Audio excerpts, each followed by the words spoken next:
Alright folks, Don Yackton here with episode 6. This episode we're going to have the Lake Catamaco and the Ibis. Pretty awesome trip, great flatwater day. Also got to see Shaman.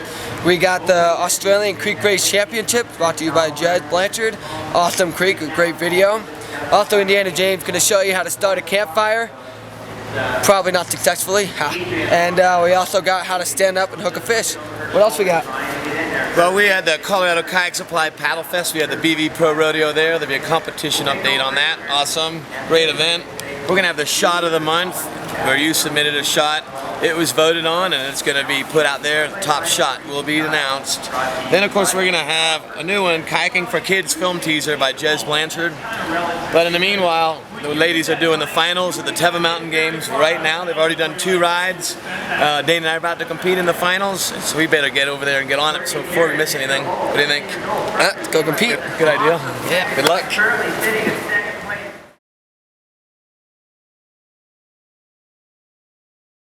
So, Christine and I are getting ready to head out to do a little expedition in our ibises here at the Catemaco Lago. We heard there's some shamans out there. We can do some cleansing. So we're gonna go paddle around the lake and see if we can find them. I'm not sure where they are, but we've been told they're that way. So hopefully we can find them and get cleansed, whatever that means exactly. But sounds pretty cool. They're supposed to be a cool group of people. We'll see what we find.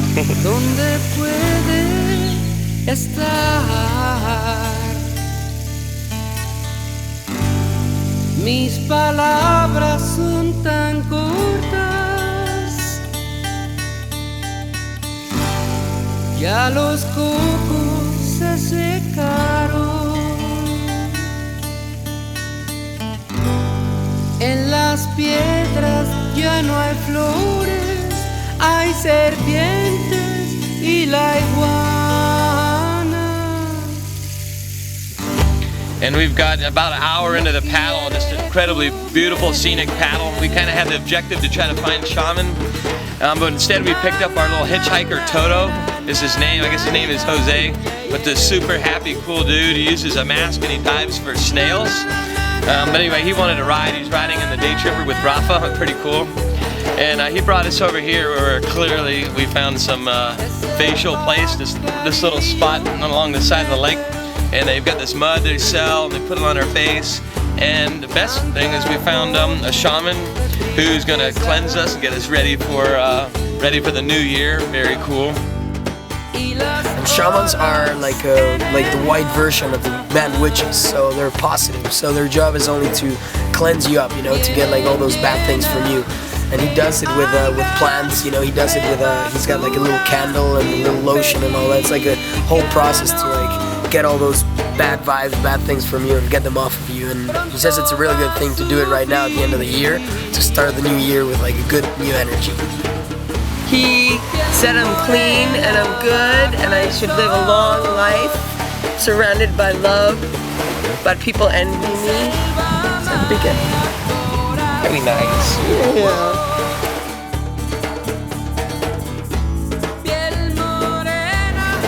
So the shamans cleanse us internally and given us some really good things to think about, look forward to. But now that we've had our facial, it's time to cleanse off externally and get this mud off for sure.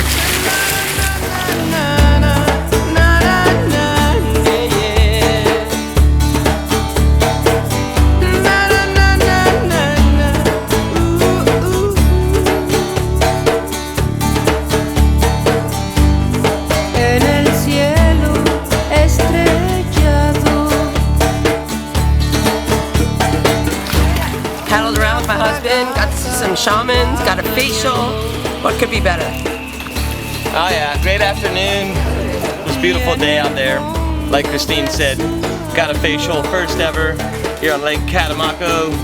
Definitely a really cool spot, I recommend it. I gotta get back here again.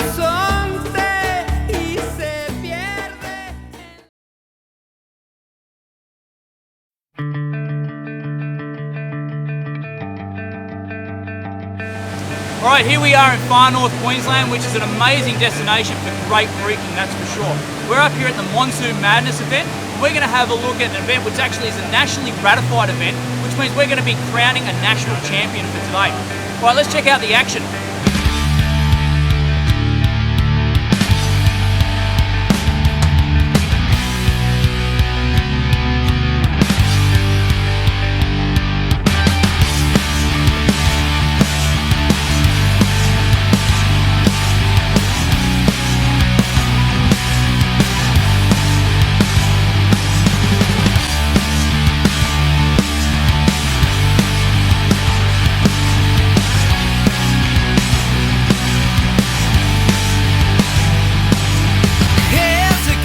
She acts just like her mother now. She knows not what to do when she's with you, suffering exactly how her mother did, and she just couldn't grow, and we blame you.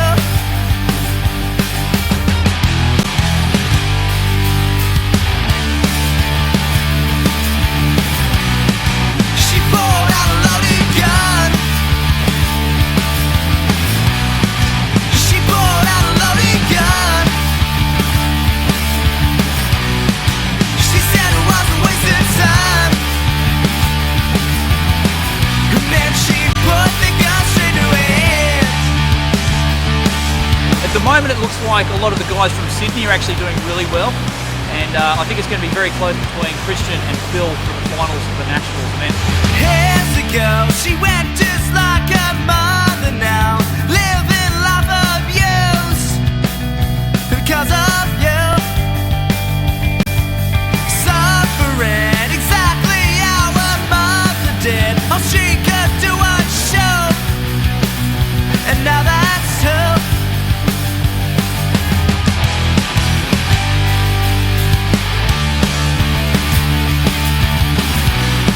She pulled out a loaded gun.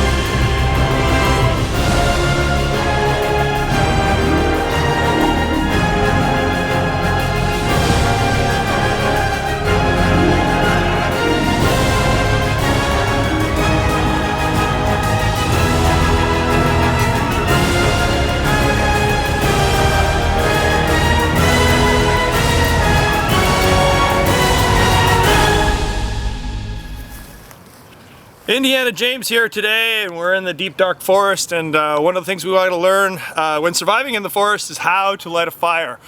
Things can get cold real fast at night, so you want to make sure that you know the techniques and how to gather for wood, make sure you're getting the right kind of wood, setting your fireplace up, and most importantly, how to light a fire. I mean, what if you're out there without any fire equipment like matches, gasoline, that kind of stuff. So what I'm going to do today is I'm going to teach you guys how to survive in the woods by lighting a nice warm fire. First thing you want to do is you want to gather some wood. You got to start with the stuff that you're going to light first, the kindling, and then move your way up in larger sizes. So we're just going to go through here. We're in the BC forest area, and we got to be very careful what we pick, because some of these things you really don't want to burn. So first we're going to start off with some of this light stuff. It's really dry. It tastes really good for burning. So we're going to keep picking this stuff up. We're going to get bigger and bigger pieces here. As you can see, we're going to get bigger and bigger until we get really big wood. And once we get that, and make sure it's not, this is a little wet, so we're going to find another piece that's a little drier. We're going to start piling this up, getting ready for a campfire. Cool. Next step, of course, is to make the fire. You got to format the fire in a way that it actually catches fire and burns well. A couple ways you can do it. Obviously, you're going to be starting with the lighter stuff that you want to get going. I use mosses in there too, just get things going. The most important thing about a fire is the shape of the fire. Many people use the traditional teepee shape. I actually personally like the smiley face shape, where you can, get things going. I put a little eyebrow up here and have a nose right in the middle. That tends to be a little bit more attractive, and it doesn't burn as well, but it's a better looking shape. to the fire. So now that we've got the preferred shape and setup of the fire, what we're going to do now is use some of the age-old techniques to light the fire. And there's many ways to do it, especially when you're out in the wilderness and you're kind of stuck. The first one I always do is like the rocks. You have to get the two right kind of rocks. Like in case here we have some sort of a vermiculite and something and we're just gonna snap them to, this looks like tar. Snap them together. Who gave me this rock? It's not gonna. So, or you can go right to wood. Rubbing two sticks together is really good. It shouldn't take but a minute.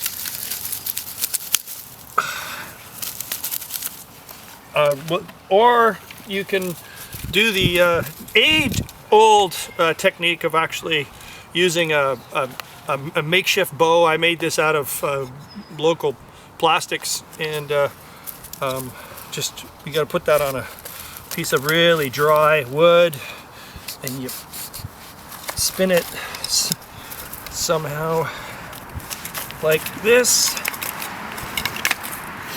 All right, so what we're gonna do is we're just gonna use the power of Mother Nature a little bit more and follow the old Boy Scout motto of be prepared, and bring out the old matches and just a little bit of help. So this should go much better. Well, that didn't work.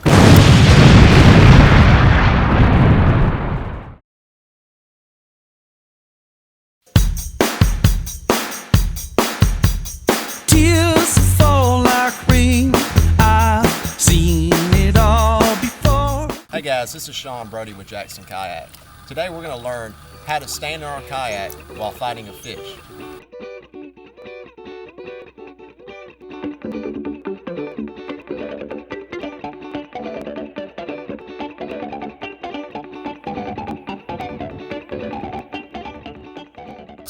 Now once you're comfortable to stand on a regular basis in your kayak, you can go ahead and pick up your fishing rod and go ahead and make a few casts. Now one of the benefits of standing in your kayak is that you can cast further and you can actually see what you cast to much better. You can cast underneath those low-hanging trees, and you can make those long-distance 100-yard Hail Mary bombs. Now what do you do when you actually hook that fish? Well, you want to make sure that you get a good hook set in, but you don't want to get so off balance that you go over the side of your kayak. So make sure you've got that stable base and that you're ready at all times. Once that fish comes up, once that fish bites your lure, set the hook. Be aggressive with it, but don't fall over to the other side.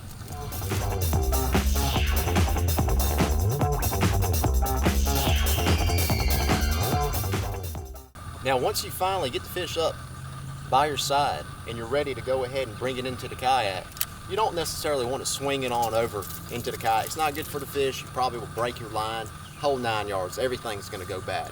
What you can do, what I do, I get the fish close to me, I go ahead and I sit down in my kayak. And I start to bring the fish closer. And I'll bring them up to the side and I'll go ahead and lift them.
No white picket fences or any other fences of any other kind to hide behind. Bright lights in your eyes, asking you questions about making selections you don't don't wanna make that bed on your back, blazing your track, walking your walk, jaws dropping slack. Can you swear you're living too large? Paying bills should be hard, max out your credit card. Can you swear you're living too large? Paying bills should be hard, maxed out your credit card.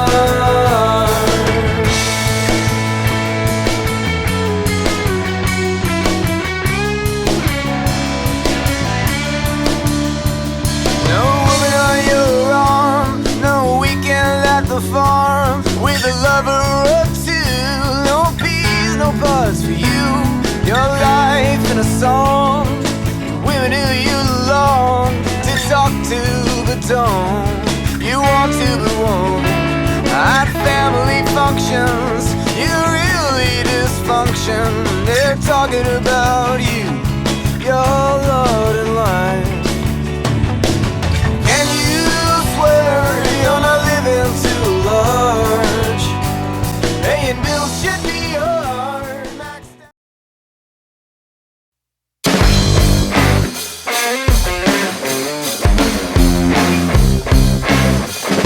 Alright folks, time for shot of the month. This month's winner was the Sal Hernandez and the duo of the 30-footer on the Reel to Oil. Nice work, guys.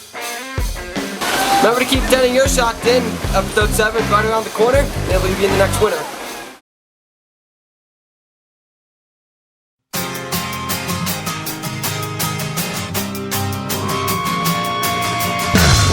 Water is extremely powerful. Don't underestimate it. It can push you over very easily. We never want to stand up in the river because that might have an opportunity to get our feet caught. So keep your feet up and out of the water until you're in the shallow shoals or the side of the river. Mistakes couldn't wait to face my fate. It's not too late to show you what I mean. Now if you're out of your boat and you're swimming, there's two distinct different types of swimming. The first is called defensive swimming. In defensive swimming, we're getting into what's called the nose and toes position. That is, our nose and our toes are up and out of the water. Our feet are out in front of us just in case we come up towards a rock. We're actually going to use our feet to hit the rock instead of our head. We're almost floating on our back and we're using our hands out to the side to help us move into a position we want to.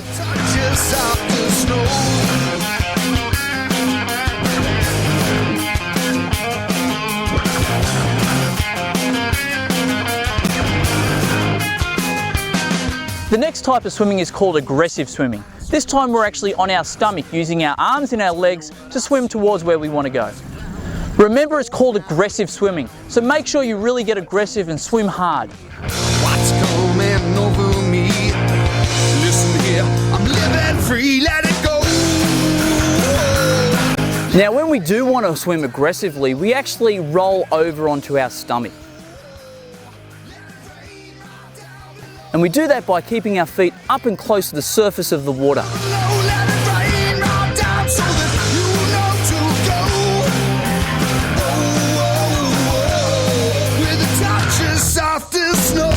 The other way that we can turn over into our swimmer's position is to bring our legs up close to our chest and then roll forward. Either bringing your feet up close to your chest and rolling forward, or rolling over are the only two ways that we want to be able to get into that aggressive swimming position. These two ways will prevent our feet from getting close to the bottom of the river and prevent ourselves from having foot entrapments.